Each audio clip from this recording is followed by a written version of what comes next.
Hello, Brother Sewing and Crafting family. I'm Angela Wolf, and we are at your side virtually today. I'm a Brother Brand ambassador, and we are taking over the Brother Sews and Brother Crafting YouTube and Facebook pages.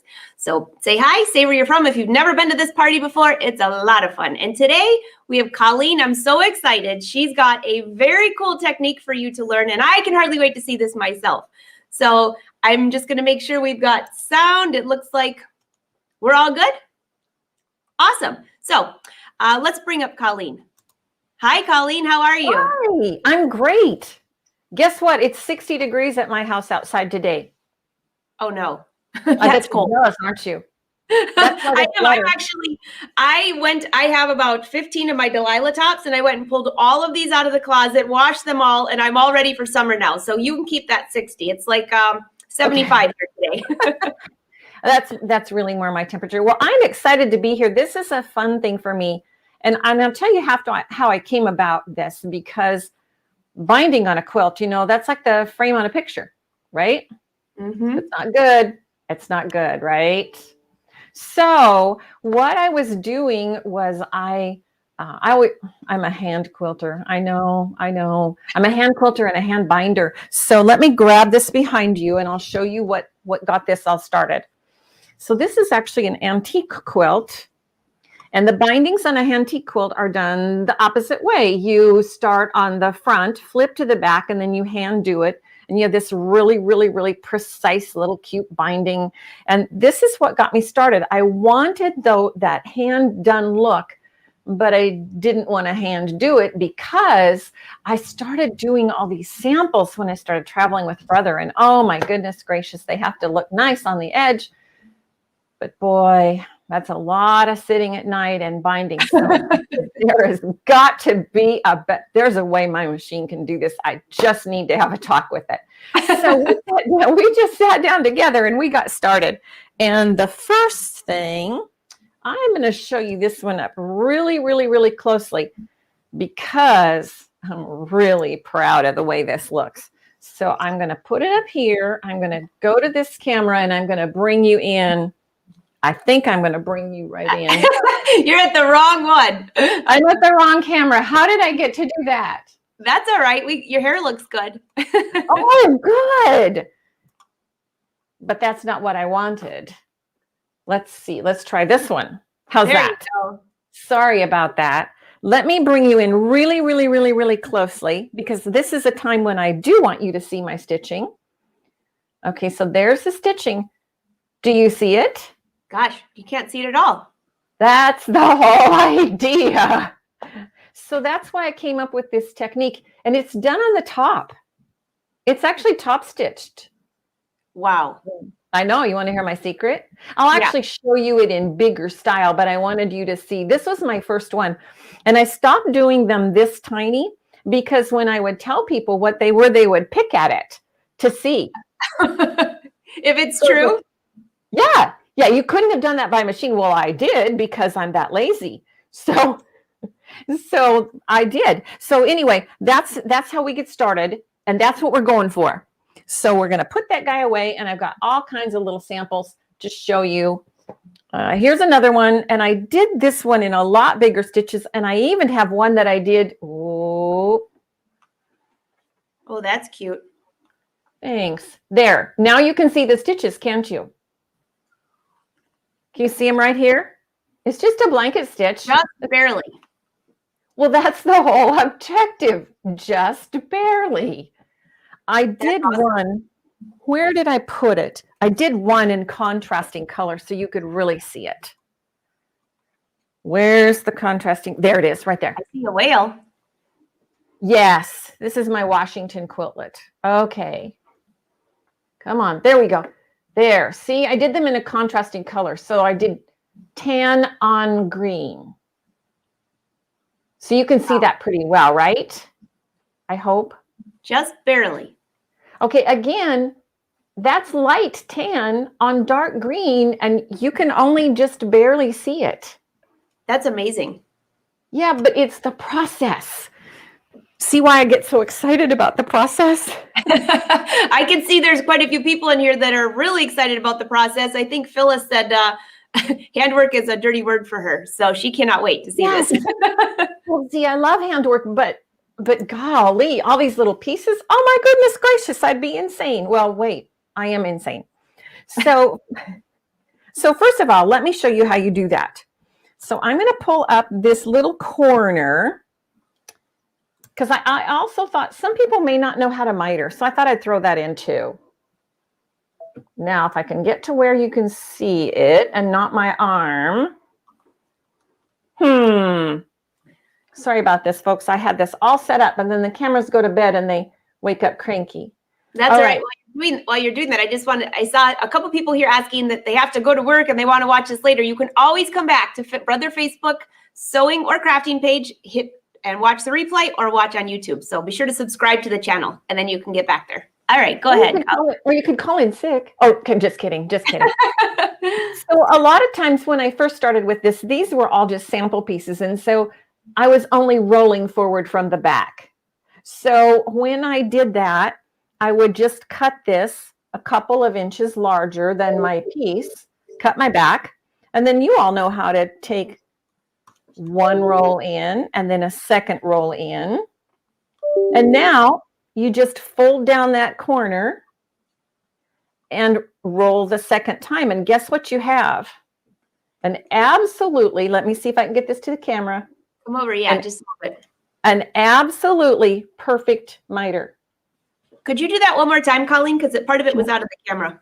Okay, I'll try to, I'm going to try to hold it where the camera can see it. So you can even hold the camera out just a little bit. I can do what? Zoom out just a little bit.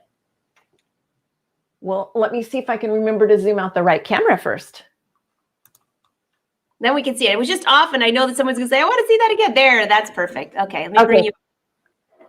Perfect. Okay, so here I have about 2 inches. So, and I just pinned it. So the first one is I'm going to do the left-hand side in one inch, and you always press, and then the left-hand side one more time in 1 inch.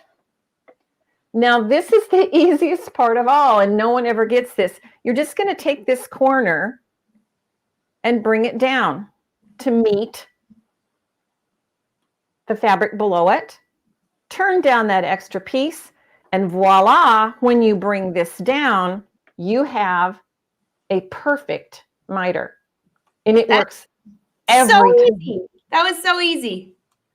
Well, that was the whole idea. I know. See, I'm not lazy. I'm efficient, okay?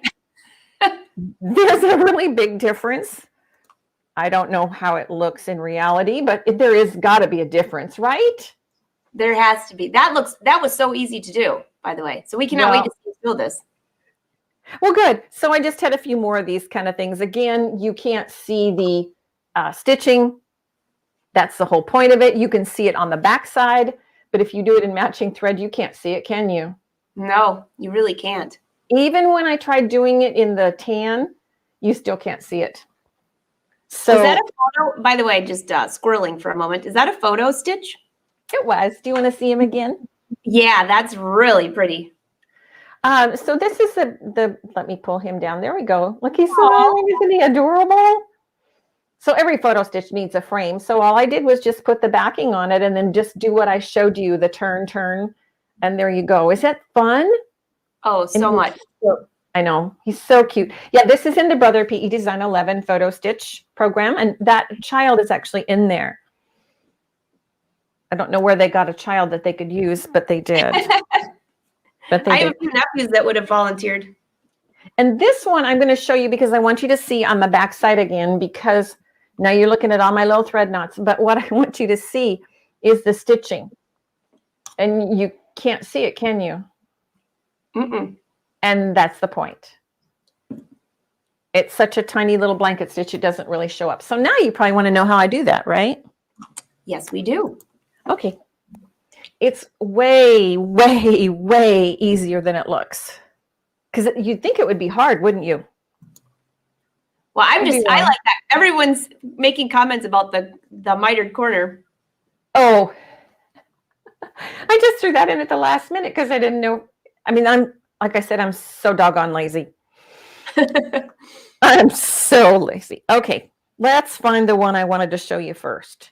So this guy right here, there we go. This guy right here is, again, one of the back to fronts, and it's like a frame. So when you have something where you want more of a binding, you want a real kick to it, you want a real punch, then I just cut this one at 4 inches. So the formula, I got an actual formula for this. Are you ready? If I want an inch to show, I take it times 4. So it's 4 inches. If I want a half of an inch to show, what would the math be? 2 inches? Just kidding. It's not that early. I have had my coffee. Well, you just got it though.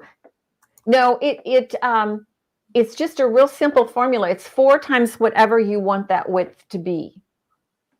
And I'll show you how you do that because it's pretty hard. So I'm going to take my 4-inch strip. Okay, and I press these. The pressing is going to make all of the difference in the world for you. It's going to make it 100,000 times easier. And I used to be the I'm not going to bother ironing it person, but with this technique, I am the going straight to the iron person. So here's my 4-inch border. I am going to fold it in half. And I'm going to press it. So I'm going to open. I'm going to fold edges to the center. So I have no raw edges. Hey, Colleen, just one sec. For some reason, there was just a quick delay there. So I'm just going to make sure you come back. We're going to get along really well. As you all know, I love to press. So she folded it in half and pressed, and then it froze. So just from that point. Oh, okay. So then you pull these 2 pieces, the 2 edges of the long edges of the strip into the middle crease and press again. Am I still with you? Oh, yeah. Okay. And then you just fold it in half. Now, when you put this binding on, you have no raw edges to mess with except the cut ends. Everything's done, so it's easy peasy. Really? So, yeah, I mean, like I said, I'm not lazy, I'm efficient, but the end result can be the same. So what you're going to do is you're going to fold down one long edge, and you're going to put that, look at that, I've got a quilt right there. You're going to put that one long edge right along the edge of your quilt, and you're going to stitch in that crease. So you're going to stitch 1 inch down because that's what you want finished is 1 inch, correct? So you stitch 1 inch down. And I'm going to put a couple of pins because I'm not going to stitch this yet. I guess I could. I guess I could stitch it, couldn't I? All right, I'll stitch that really, really fast. And whoa, I touched my machine and guess what? It went to a really, really wonky stitch. I thought that's going to be a very interesting way to do that with that beautiful stitch. Well, actually, I think I just won't do that. I think I'll actually just go to a normal utility stitch here. How about normal? Oh, yeah, that's good. Let's do that. Because when I had it in front of the screen, using the screen as my background, there we go. There we go. And I'm just going to use my dual feed controller, my dual feed. Do you have a camera to go on that sewing, or are you just going to tell us what you did? I have a camera. Thank you for reminding me. You're welcome. Sometimes I'm just brain dead in the morning. See, I didn't get that extra cup of coffee that you did. You're on the other side of the country. Yes. Debbie says, oh my gosh, I actually understand this. Fantastic. What? Oh, good. That's what we like. That was the whole point. So I'm just literally sewing right in that crease mark. So I don't have to think about anything. I mean, if you want to think, you can, but I don't like to waste energy on that. And then I'm using my dual feed controller. So I have the cut in and the stop and the tie off and all those features. And then now This is the easy. Let's see which camera is best. Is that better? Yeah, probably go to that one. If you could zoom it in just a little bit, that would be great. I bet I can do that. I just need longer arms because I think it's this one. We all say that during our live shows, we need extra little elves in our studio. Let's see if that one is. Nope. Is it that one? No.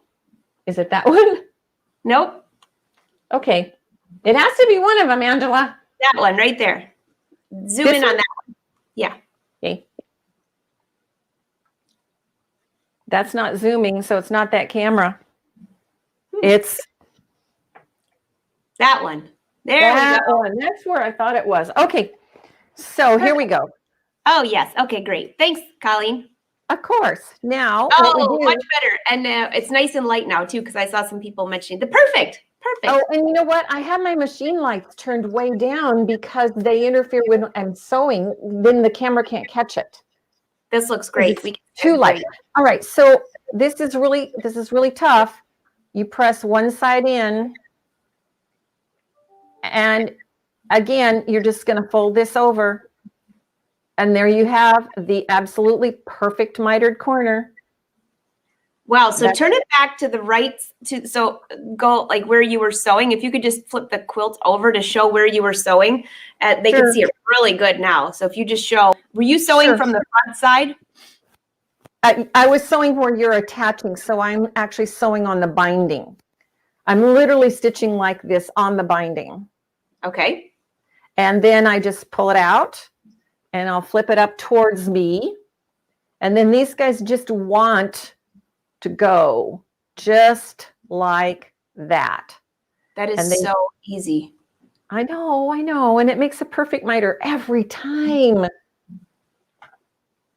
Beautiful. Absolutely beautiful. And then that's when I go to my blanket stitch to stitch it down. And since we've already attached, now this one I didn't attach, so let's find a place where I did. If you've already attached it on the back side, then it just stays right in place. If you haven't already attached it, you might miss a corner. So I like that step of stitching it on the back side. Now what we're going to do is we're going to go to the screen of the machine because I bet you're going to want to know what stitch I use. Oh, yes. I'm thinking because that's part of the big secret is to see what stitches I'm using, I think. So let's see if we can get this guy to play nicely and be back far enough so you can actually see me do it. How's that? Can you see that? Yes, we sure can. Okay, perfect. I love it when everything works. So I'm working on a luminaire, but the stitch that I'm going to show you is on most every Brother machine. It may not have quite as much adaptability and features, but the stitch is going to be there. So first off, let me show you that there is one quilting one down here. Now that's not the one I use. I just want you to know it's there so you don't get misled. That's not the one that I like. And the reason that I like the one I use better is because there's fewer stitches between the bite. So you know that the bite is when it goes over and does the blanket. Just bite is quicker to say. So I don't use this one. I'm going to go back up to the top and you see a whole line of stitches. So I'm going to pull it over here to the one that says quilt category. Look at that. There's a million stitches just dedicated to quilting. So I'm going to choose Q12, which is my all-time favorite, except for one thing. And I'm going to reset this. This is the way it comes up. So the problem is that the way that it's facing, if I was doing my quilt, then it would be the whole body of the quilt would be in the arm of the machine, which is never, ever going to work for me because I do big quilts. So the first thing that I'm going to do is I'm going to flip it. So I'm going to touch here and I'm going to flip it. Now I'm only have just the binding piece under the machine needle and the rest is out in left field. Then what I can do is I'm going to shorten it up just a tiny bit. Well, I'm not going to do it if I touch that. I'm going to touch that. Shorten it up. That was the clock. And then the width is bigger than I want. So I'm going to turn it down. And the smaller the bite, the width of this, the smaller that you're going to see. So the secret is to get down to about 1.5 or 1.25. I've done some as low as 0.75, but the trouble there is that, like I said, people have to pick at it to see if you really did it by machine. So I stay kind of in this range in here. And that's really all you have to know, except this machine has a laser on it. So, oh no, let me show you one more thing first. I can put this stitch into memory. So this machine has 5 memories. So when I want to retrieve it, now if I go to a different stitch, let's say I go to zigzag and I come back, it's right there again because it was the last one used for that setting. But if you go to memory, you actually have 5 different pocket memories that you can save different settings in. We can all see what my favorite one is 1.25 because it's right there. And if I wanted to delete that one, I could just say, well, delete that one because I want to save those other 2 pockets for something else. So I love this feature. Nearly every one of your utility stitches has those 5 pockets for memory for your special settings.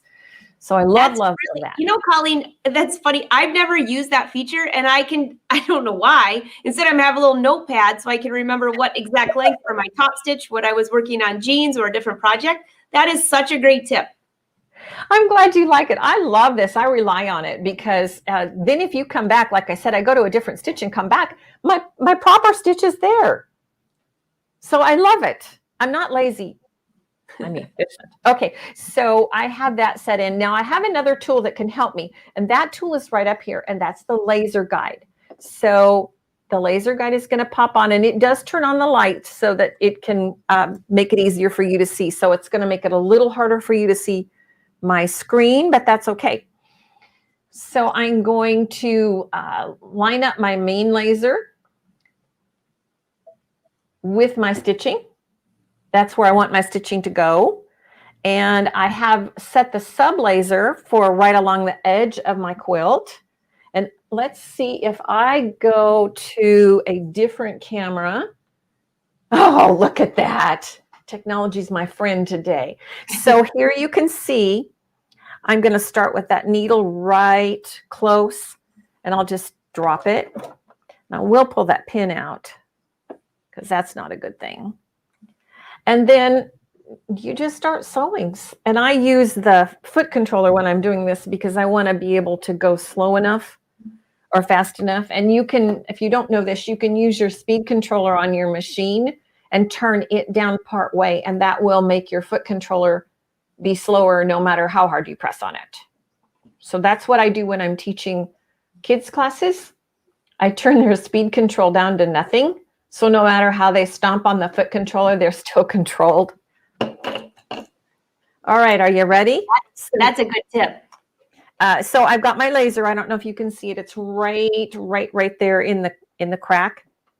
And it just makes this so simple to see. And I'm doing this one in green, but I think I already showed you this one in tan. I did one in tan so you could really see it. But it's just this easy. You're just going to cruise along here. And I'm going to do my cut, and I'm going to pull it out. And I'm going to hope that you can't see it. Because you can see because there's tails. But otherwise, you can't see it. No, you really can't see it at all. No, that was the whole point. That was the whole point of the whole process. Do you still have, while you have that quilt right there, do you have one of your corners unfinished? Yes. Could you just bring that up? I saw a couple people saying, will you please show the corner one more time and do it right there on the camera you have right there, because that one is a little bit brighter than the other one. So, okay. Well, the machine light's on now too. So that's what makes it a difference. So for this one's already stitched. This is the one I flipped before. So it's already stitched. You're just going to flip it to the front. And it doesn't really make any difference. I usually try, if it's folded inward on that one, I fold this one inward and then just bring that over. And it will. Just flip your quilt over and show the other side, like the side that where the raw edges. Yeah, flip the other side so they can see. So I think somebody missed that. Okay. There you go. No problem. Fifth time is the charm. It's okay. And the reason that we do this is so they can see. So if they can't see, then we just do it again, right? That looks great. I mean, I did teach first grade for a few years, so I do understand not seeing it the first time, especially if they weren't tuned in yet. So anyway, there you go. And you just stitch right along that the crease line. Like I said, I'm into making my life easy. And so that's what we do. And then we just fold it, and there she goes. That is so simple. So simple. That was the whole. A lot of you asking questions. They're all. Sherry says she loves the laser. Oh yeah. Bonnie, a lot of people are asking about the subline. They don't. So this is on the Luminaire, by the way. The subline is on the Luminaire. The Luminaire is the only one with a subline. If you have a Dream or a Stellar, you'll have a laser but no subline. So on the Luminaire, what I will do, just because that gives me, first of all, the laser and I are the best of friends, because what it does is when you are looking, you're stitching along and you're looking at the needle for your placement, correct? Because that's what we do. Well, with the laser, I'm not looking at the needle. I'm looking clear out here. I'm 3 inches away. So if I make a little boo-boo, instead of it being, oh my gosh, I've got to correct right now, it's no, I can correct in the next 3 inches. So it looks like a teeny tiny itsy bitsy little mistake. So the laser and I, we are best friends. We are just, I'll never have a machine that doesn't have the laser. I'm sorry, but that is a friend for me, because I can look further ahead and make my very like I really know like that. That makes sense. By the way, did you sew your corners down or just sew around the edges? I did not sew them down. I just sewed around the edges. Okay, that was it. Caroline was asking about that. Okay, sometimes I leave mine open, especially on a 1-inch binding like this, because then if I decide to use a rod, I can just put a little decorative rod in there and boom, it's ready to hang. Nice. So, so that's what I do. And let's see, I wanted to show you another technique or two here. So let's go onward. What have I not shown you? Oh, so we're talking about quilts and binding on a quilt. This, my friends, counts as a quilt because I did the binding the same way. I did it exactly like you bind a quilt. Just saying, don't think this is locked into only quilting. So this binding is top stitched on exactly the same way. Kind of fun, huh? That's cute. Okay, so what you have to realize, this is the front of this piece. We'll get it out of the light. How is that? That looks great. We can see that. Okay, but you can't see the stitching, can you? No. Huh.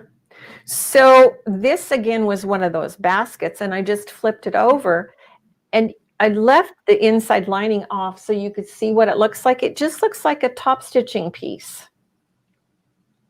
That really looks nice. So the moral of the story here is, don't worry if you're not dead on, and it's okay to be a 1/2 inch off, depending on how your binding is set, because it just looks like a stitch. Mm-hmm. So sometimes we freak out too much about things and we shouldn't. So now here's another one that I did. I'm going to try going back to camera 1 because I want this to be really big. And I did this with brown thread, so you could really see it. And you can barely see it, can you? Yeah, we can't see it. Neither can. Okay, so neither can I. I can see that this side is dark chocolate brown thread. Let me see if I can come in even closer. Oh, now you can. Yeah, now we can see it. Just barely. Well, and that's the point. So I did the binoculars. I can see it. Okay, so on the, and I'm looking at it on a big screen, so I have an advantage. So this row is also stitched. And then I came around the corner and I said, well, I'll do big honking stitches in dark brown. These are all dark brown. And the reason I'm pointing this out to you is because I changed the width of the bite. So here the bite was about, I don't know, because I don't remember I didn't write it down as I went, but you can barely see it. And then here I did it even less. You can't see that at all, can you? No, we really can't. And then you can see this one because I did that one big and bold so you could see it. Because I wanted you to see what we were doing. And now, how did this happen? Okay, first of all, you make the bite a teeny tiny bit smaller. And then you take your thumbs and you just, or your iron, and you just roll it forward as you're pressing, and it covers it up. Wow. Now, I don't recommend using a contrasting thread. I did that obviously with an intention so that you could learn from it. But you can see, I mean, it's the same thread here and you can't see it at all, can you? No. Well, that's to prove a point. So if you will just take that and then just roll it forward just a little bit, touch it with your iron as you're going, you will have that so it doesn't show at all. And that's especially true if you used a thread that was matching thread. That's perfect. Diane says, wowza. Yeah, I agree. And you know, it's very similar. Well, when you're doing the pressing on that, a little steam, push it forward, covers up all the stitches. Somebody said, is that a blanket stitch? Are you using a blanket stitch? I know you said the number, but somebody said they don't have this machine. It basically is the blanket stitch.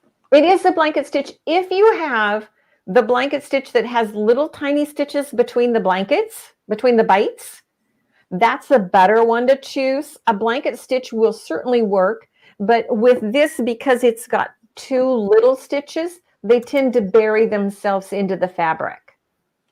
Whereas if you have a plain, on the other side while you're showing up. Well, let me throw it on the floor first so nobody can see it. All right. So one of these I did a little bit better. This one I missed the bottom line just a little bit, but even up close. Great. Oh, gosh. And you're using a contrasting thread. So, I mean, that would pass by. I used chocolate brown so you could see it. Now on this one,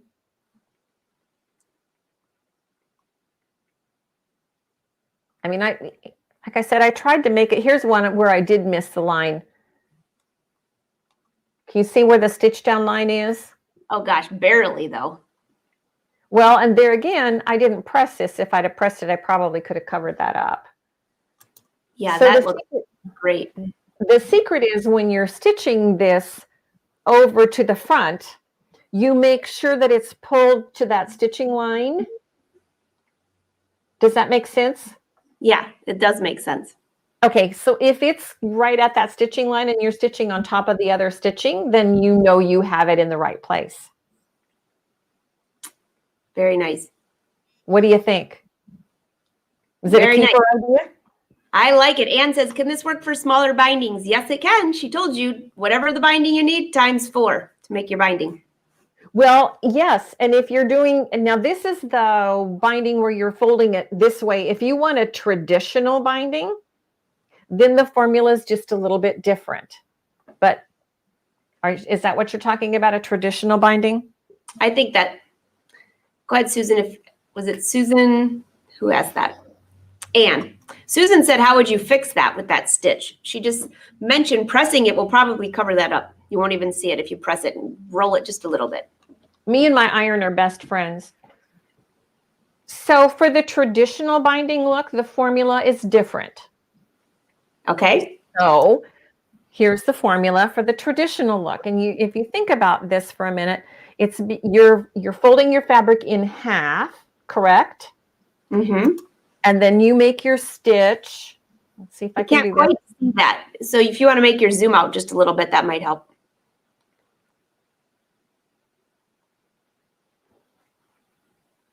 Okay. There you go. Okay, great. All right. So with this one, I wanted a really narrow one. So here's what it looks like finished.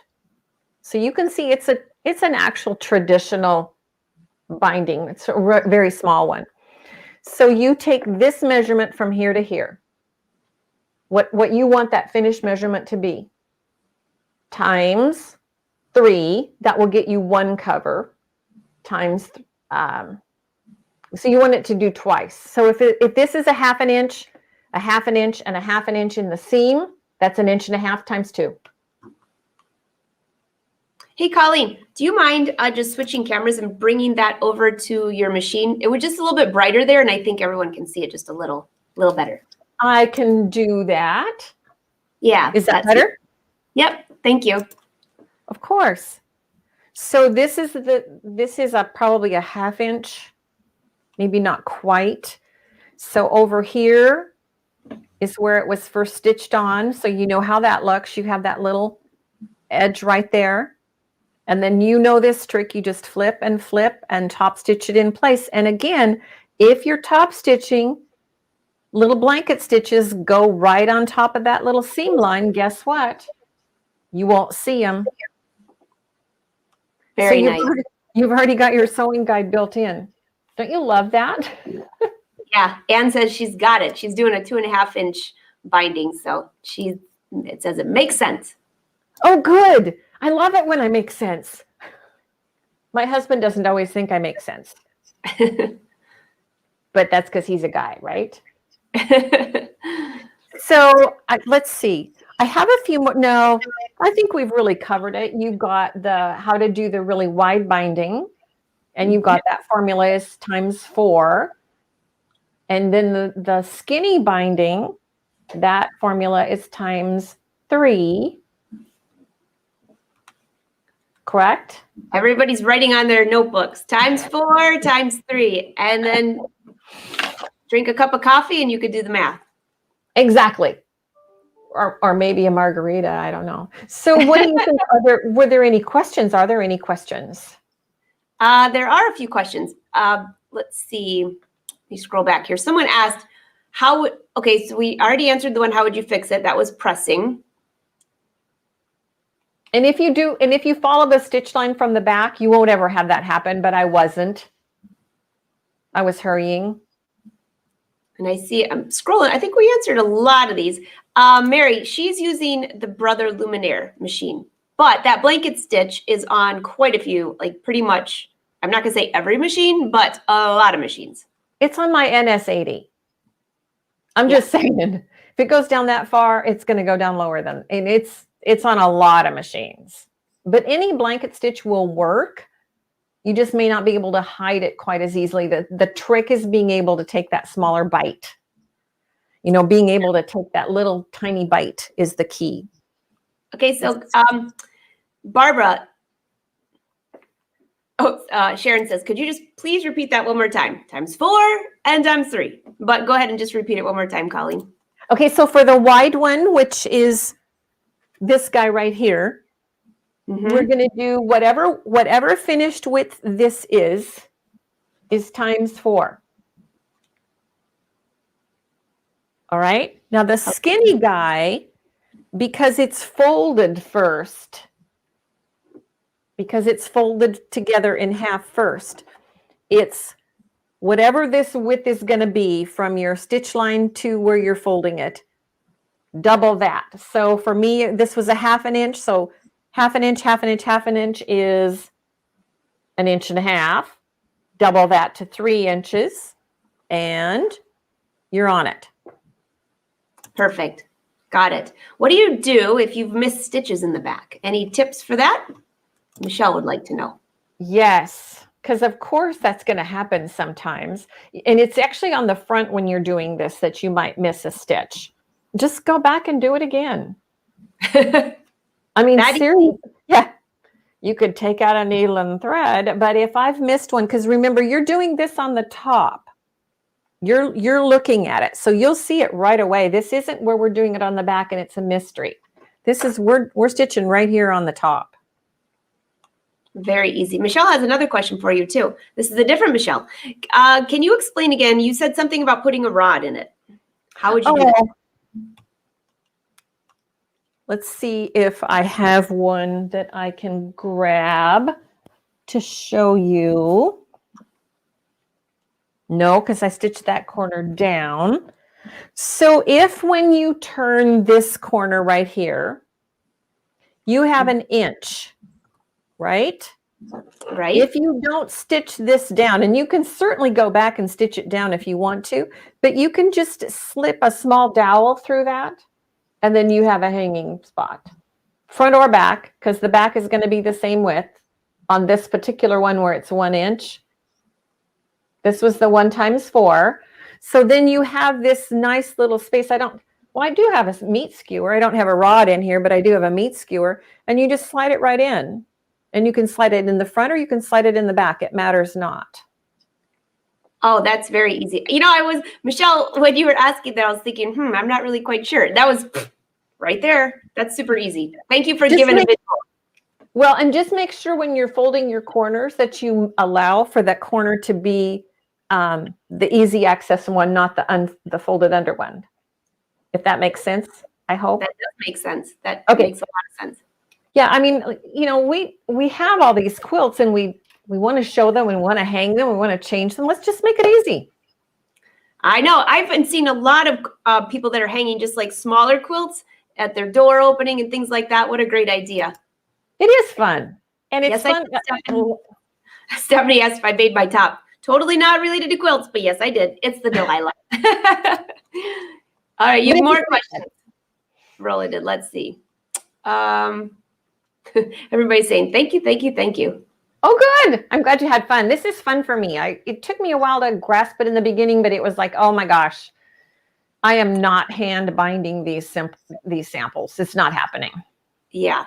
So Barbara, by the way, she did show it on machine, so you can always go back and watch. But Sandra wants to know what's your opinion on choosing binding that's on the bias or straight of grain?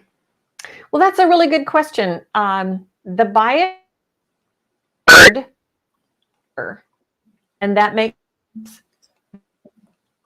because are diagonal, so they should be stronger, less wear on one particular spot. These are samples. Even my utility quilts, I don't always do bias unless I think it's going to get just tremendous wear. Usually the quilt wears out before the binding. So, oh, that's a good one.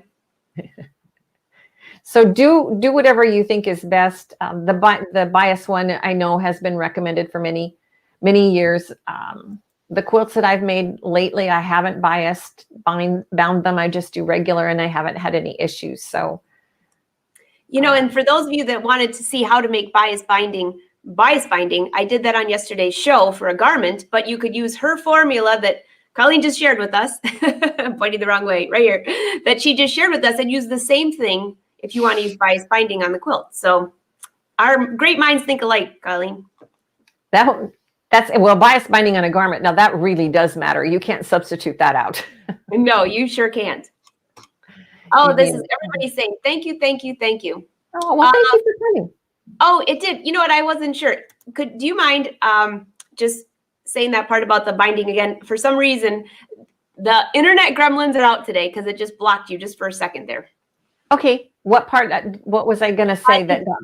If you use bias binding or straight of grain. Oh, I typically use straight of grain. And bias binding is allegedly supposed to be stronger, and that makes sense because you have the threads going at an angle. But I really haven't had an issue with it. So certainly in garments, I would do bias, of course. But for a quilt, I haven't really found it to be necessary. Very, very good. So, Lise, did you get that? Every once in a while, the internet, you know that. I do. And we're just lucky because yesterday afternoon, my power was out for 3.5 hours. Oh. And I was like, okay, do I text Angela and tell her to be ready? What do I do? You better have a plan B. Yeah, exactly. What's my plan B? And then the utility company was kind enough to text us when they anticipated it to be back on. So I was like, oh, thank heavens. Oh gosh. It'll be on today. So yeah, moment of panic. I posted below And I know it's a long URL, but if you want the direct link to Brother Crafting and Brother Sewing blog, both of them are back up in case you missed that this week. You can also go to brothersews.com, scroll down to the bottom of the page, and you can find both blogs there. But I put the whole URL right down below. If you want to write that down, click on it, and then you can save it because there are a ton of good projects there. I always forget that everything's back up. So hooray! Everybody says so much information. Hi, Glenda. Great to see you. I think you just had a birthday last week, I believe. Oh, everybody's saying Facebook's having issues this morning. Oh, here's one. Ibby wants to know, have you tried scalloped edge binding? Actually, I haven't, but I can't see why it wouldn't work the same, because you would stitch your scalloped edge binding and then apply it the same way as this. Correct? Yeah, I think that would be really pretty too. Yeah, I think that would work just fine. I can't see any reason why that wouldn't work just exactly the same way. Just make sure that you leave enough depth below the scallop so that when you turn it up, your seam allowance doesn't get clogged in there. But Caroline, she is on it. She's already tried your technique. She just tested your stitch and she says, total game changer. Caroline, you are on it. hooray! That's fantastic. All right. Everybody's saying thank you. Thank you. Coleen, this was great. I'm actually very excited about this. I could think of a few applications for this besides quilting, by the way. And I never even thought about wrapping it around like that. So I'm going to test this out too. I'll keep you posted. Oh, good. I can't wait to see what you come up with for it. But I mean, to me, it was just like, oh my gosh, why didn't I think of this 10 years ago? Isn't that how it goes? Duh. All right, everyone. Thank you so much for watching. Coleen, this was a great tutorial. For those of you watching on Facebook, don't forget you can come back and watch anytime. Facebook is changing their platform a little bit. So when you go back, you'll click on videos and you can binge watch for hundreds of videos, or you go on YouTube, Brother Sews or Crafting, and you can go back and binge watch these as well. I believe we are at we're at least 200 videos in there because I didn't even start numbering them until a few months into these live shows. So you could have a very, very long weekend binge watching these. This is great. All right. Everybody's saying thank you. Thank you. Oh, way to go, Caroline. It was fun. I enjoyed it. Thanks for coming. Everybody, thank you so much. Coleen, I hope it warms up in your neck of the woods. You can keep that over there. Yeah, I will. I promise. All right. Great to see you, Coleen. Great to see you, Brother Sewing and Crafting family. There will be at noon on Saturday, there will be an episode of It's So Easy. Otherwise, I will see you on Tuesday at noon, and that's with Joanne Banco. So I will see you then. Bye, everyone. Bye-bye.